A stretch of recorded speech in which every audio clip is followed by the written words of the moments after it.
오늘 읽은 말씀은 제자도에 관한 것입니다. 어떤 사람이 제자가 될 수 있고 또 제자가 되려면 어떤 각오와 결단이 필요한지에 대한 말씀인데, 먼저 첫 번째 내용은 관계에 대한 것입니다. 26절 말씀에 자기 부모와 처자와 형제와 자매와 더욱이 자기 목숨까지 미워하지 아니하면 너희의 제자가 되지 못한다, 그렇게 말씀을 하십니다. 부모, 처자, 형제, 자매, 모든 것이 다 혈연관계를 말하고 있고 가족관계를 말하고 있습니다. 우리가 가지고 있는 인간관계 가운데 가족과 혈연만큼 중요한 관계가 어디 있겠습니까? 가장 중요한 관계이지만, 그런데 예수님께서 말씀하시기를 가장 중요한 그 관계를 할지라도 나와의 관계에서는 그것이 우선순위를 차지하지 못한다, 그렇게 말씀을 하시는 것입니다. 더 중요한 관계는 나와의 관계다. 나와의 관계 속에서 먼저 우선순위를 두어라 말씀하시는데, 조금 후에 말씀을 보니까 이제는 가족관계를 넘어가서 자기 자신과의 관계에서도 관계를 정리하라, 그렇게 말씀을 하십니다. 27절에 누구든지 자기 십자가를 지고 나를 따르지 않는 자도 너희의 제자가 되지 못하리라. 점점 관계가 좁아지더니 이제는 나 자신과의 관계를 말씀을 하십니다. 진정으로 나를 따르고자 한다면, 예수님을 따르고자 하는 제자가 되고자 한다면 자기 자신과의 관계에서도 우선순위를 정리해라, 자기 자신을 부인하라, 그렇게 말씀을 하시는 것입니다. 내가 원하는 것이 있습니다. 내가 이루고 싶은 것이 있습니다. 성공하고 싶은 마음, 인기를 얻고 싶은 마음, 부자가 되거나 권력을 갖고 싶거나 누리고 싶은 마음, 내가 이 땅에서 갖고 싶고 이루고 싶고 성취하고 싶고 누리고 싶은 것이 있을 텐데, 그것까지도 예수님 앞에 내려놓아야 되고, 내려놓는 그 사람이 제자가 될 수가 있다, 그렇게 말씀을 하시는 것입니다. 여기까지가 관계에 대한 것입니다. 이후부터 또 한 가지가 나오는데, 제자가 되기 위해서 필요한 비용에 대한 것입니다. 필요한 비용이 무엇인지 계산을 해보라, 그렇게 말씀하시는데, 제자가 되기 위해서 관계의 우선순위를 정리해야 한다면 들어가는 비용에 대해서도 결단이 필요하다 하는 것입니다. 먼저 비용 계산이 제대로 이루어지지 못했을 때 어떤 일이 발생하는가 말씀해 주고 있는데, 28절입니다. 너희 중에 누가 망대를 세우고자 할진대 자기의 가진 것이 준공하기까지에 족하는지 먼저 앉아 그 비용을 계산하지 아니하겠느냐. 생각을 해보라. 건축할 때 비용 계산하고 견적을 내지 않느냐. 혹 누군가가 견적을 내지 않고 무심코 덤벼들었다가 기초만 쌓고 완공하지 못하면 주변 사람들이 그것을 보고 비웃지 않겠느냐. 이런 것처럼 비용 계산이 필요하고 견적이 필요하다라는 것입니다. 첫 번째가 건축에 대한 것이었다면 두 번째는 전쟁에 대한 것입니다. 생각을 해보라. 너희가 적군과 싸울 때 나에게는 아군이 몇몇 명이 있는지, 적군이, 내가 아군이 1만 명이고 적군이 2만 명이라면 내 1만 명으로 그들을 무찌를 수 있을지 계산하고 견적내지 않겠느냐. 그렇게 해보다가 안 될 것 같으면 애초에 시작을 안 하고 화친을 맺지 않겠느냐. 전쟁할 때도 견적과 계산이 필요하다라는 것입니다. 이처럼 예수님의 제자가 되기 위한 것도 비용이 든다라는 것입니다. 비용이 들고 견적을 내보고 계산을 해보라라는 것입니다. 그렇다면 제자가 되기 위해서 필요한 견적이 얼마나 되는가 한번 보겠습니다. 함께 33절의 말씀을 읽겠습니다.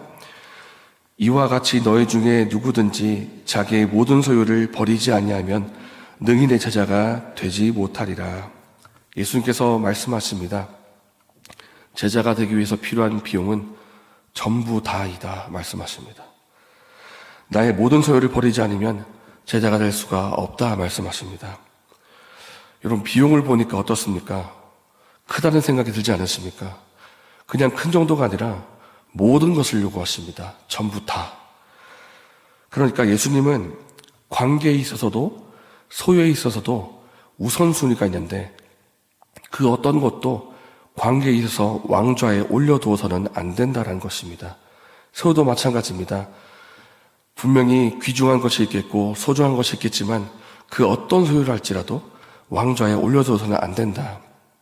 그 어떤 것이랄지라도 절대화시킬 수가 없다. 오직 예수님만 왕좌에 올려두어야 된다. 이 말씀을 하시는 것입니다. 어떻습니까? 이렇게 되어야 제자가 될 수 있다라고 하니 예수님의 제자가 부담스럽게 다가오지 않으십니까? 가족만이 아니라 나 자신까지 부인해야 되는 것이 부담스러울 것이고 내 모든 소유를 내려놔야 되는 것이 또한 부담스럽게 다가올 것입니다. 사실 우리의 힘으로는 이렇게 할 수가 없습니다. 나를 부인할 수가 없고 내가 가진 소유를 버릴 수가 없습니다. 우리에게 분명히 결단이 필요하겠지만 나 자신의 결단만으로는 이렇게 살 수가 없다는 것입니다. 만약에 우리 힘으로 가능했다고 한다면 사복음서에 나오는 베드로는 십자가 앞에서 예수님을 부인하지 않았을 것입니다. 베드로가 힘주어 말합니다. 예수님, 다른 제자가 다 부인할지라도 저만큼은 주님을 반드시 따라가겠습니다. 그러자 예수님 말씀하십니다. 너가 그렇게 말하느냐? 닭 3번 울기 전에 너가 나를 3번 부인할 것이다. 아닙니다, 주님. 제가 끝까지 따라가겠습니다. 그때 말했을 때 베드로의 결단은 허투가 아니었습니다. 진심이었고, 그리고 예수님이 붙잡히실 때 먼 발치였긴 했지만 눈에 보이는 위치까지 따라갔던 사람이 베드로이기도 했습니다. 그러나 딱 거기까지였고 십자가까지 갈 수는 없었습니다. 왜냐하면 그 십자가 자리까지는 오직 예수님만 가실 수 있는 길이었기 때문입니다. 우리가 갈 수 없는 부분이 있습니다. 우리가 결단하지만 할 수 없는 것이 있습니다. 내가 나 자신을 부인할 수가 있겠습니까? 내 소유를 다 버릴 수가 있겠습니까? 우리에게는 죄성이 있고 이기심이 있기 때문에 그거 못 버립니다. 어떻게 하면 되겠습니까? 먼저 십자가의 길을 가신 예수님을 의지해야 됩니다. 예수님이 먼저 자기를 부인하시고 십자가의 길을 가셨기 때문에 우리 안에 계신 예수님을 의지해서 자기 자신을 부인할 수가 있다는 것입니다. 그리고 십자가의 길을 갈 수가 있다는 것입니다.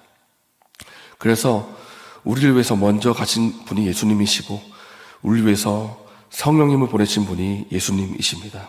안 되는 우리가 되게 하시려고 실패한 자에게 은혜를 베푸시려고 먼저 그렇게 하셨다라는 것입니다. 그렇기 때문에 사랑하는 여러분, 우리가 먼저 예수 그리스도를 바라보기를 원합니다. 예수님 안에서 성령의 충만함을 받고 그 은혜와 능력으로 살기를 원합니다.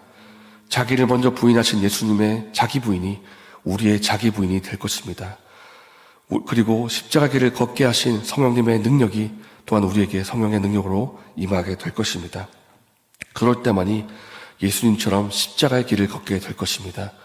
예수님 바라보며 성령 충만을 받아서 자기를 부인하고 십자가 길을 걷게 되시는 은혜가 저희 여러분에게 있기를 예수님의 이름으로 축복합니다.